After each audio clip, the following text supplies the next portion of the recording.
Hi, I'm Film Recap. This is a film where 17 years old boy Mark Grayson is just like every other guy his age, except that his father is the most powerful superhero on the planet, Omni-Man. As Mark develops powers of his own, he discovers his father's legacy may not be as heroic as it seems. It's About Time opens with two security guards at the White House.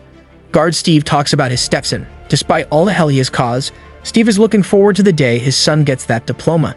Suddenly, there's chaos and the ground tears up beneath them.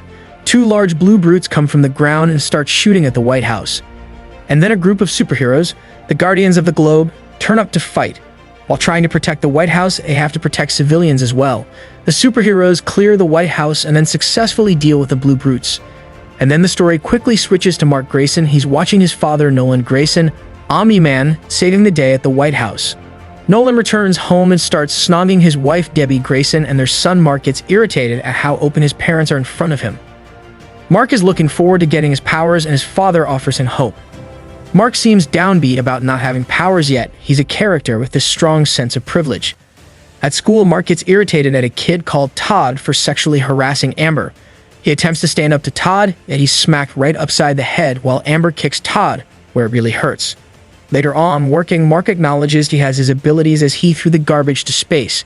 At family supper, Mark revealed he has abilities. His dad offers to give him preparing.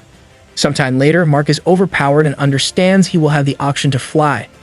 Mark chooses to tumble off the house rooftop intentionally to make the reflex of flying, and he stirs things up around town sky.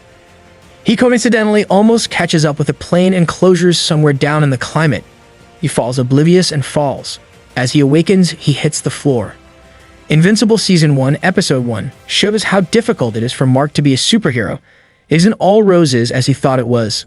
The next day, his alarm goes off. It's training day with his father. The first lesson is flying. Mark loses control of his landing. The second lesson is fighting with the leverage of flying.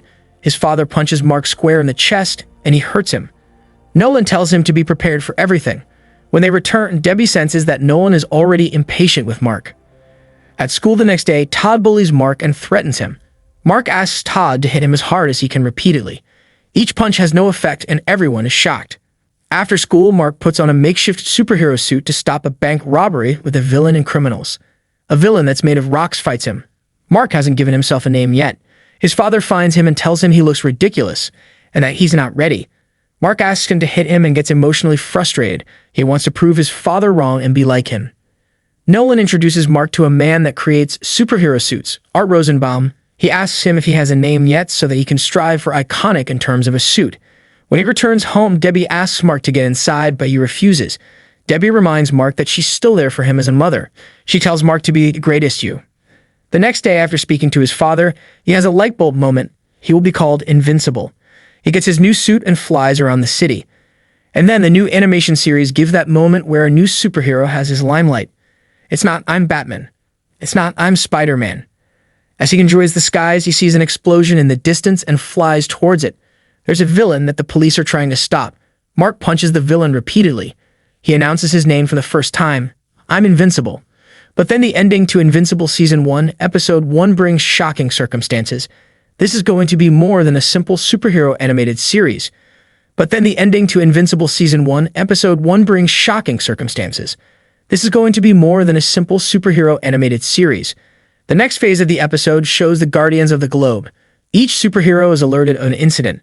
The superheroes group together after thinking Darkwing alerted them, but he didn't. It's a trap. Suddenly, Omni-Man is their enemy as he attacks, and they have to fight him. Omni-Man kills Red Rush by squashing his head into a pulp and forcing it to explode. He then kills Darkwing and Green Ghost. The rest of the superheroes believe someone is controlling Omni-Man. Eventually, Omni-Man kills every last one of them brutally. It's an absolute bloodbath. The episode ends in silence. If you enjoy content like this, please kindly like and subscribe for more weekly content similar to this.